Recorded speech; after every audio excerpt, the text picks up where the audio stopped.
પાલનપુર મહેશ્વરી સમાજ અને મહિલા મંડળ દ્વારા દીકરીઓ માટે ઉડાન નામનો કાર્યક્રમ યોજાયો હતો। આ 2 દિવસીય પ્રશિક્ષણ વર્ગમાં દીકરીઓને ભારતીય હિન્દુ અને સમાજની સંસ્કૃતિથી અવગત કરાવવામાં આવી હતી।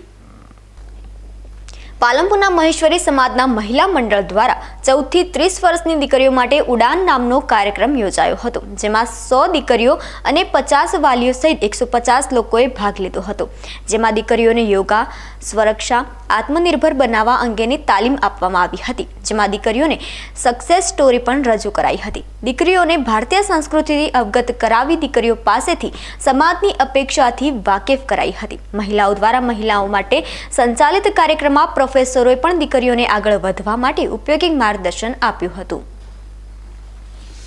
પાલનપુર મહેશ્વરી સમાજ અને પાલનપુર મહિલા મંડળ આયોજિત આ એક સરસ મજાનો કાર્યક્રમ રહ્યો, જેમાં 14 થી માંડીને 30 વર્ષની દીકરીઓ માટે અમે લોકોએ 2 દિવસનો એક વર્કશોપ રાખ્યો, જેમાં નાઇટ સ્ટે સાથેનો હતો।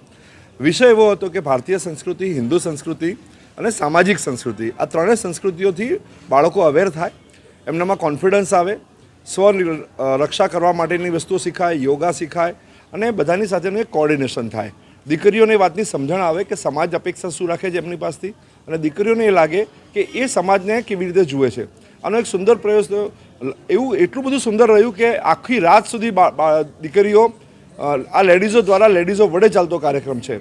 એટલે મને સવારે એવો રિપોર્ટ આપ્યો આ બધાએ કે આખી રાત છોકરીઓ એટલી બધી આમ ઉત્સાહમાં હતી કે એ લોકોએ ઊંઘવાનું ટાળ્યું। સવારે 5 વાગ્યાથી યોગા ચાલુ થઈ ગયા અને એવરીબડી બધા અહીંથી બીજાપુરથી માંડી, કડીથી માંડી, આ બાજુ બનાસકાંઠાના બધા જ ગામોથી માંડી, આ ટોટલ આમાં 100 દીકરીઓ હતી અને 50 જેવા વાલીઓ હતા। ટોટલ આ 150 જણાનો એક વર્કશોપ હતો અને એમાં અમે દીપક તેરૈયા અને ઉમા તેરૈયા જે સ્પીપાના પ્રોફેસર છે એમની પણ સેવાઓ લીધી, સમાજના બધા વડીલોની પણ સેવાઓ લીધી અને જે લોકોએ પોતાની સક્સેસ સ્ટોરી આપી હતી એનાથી લોકો ખૂબ પ્રભાવિત થયા।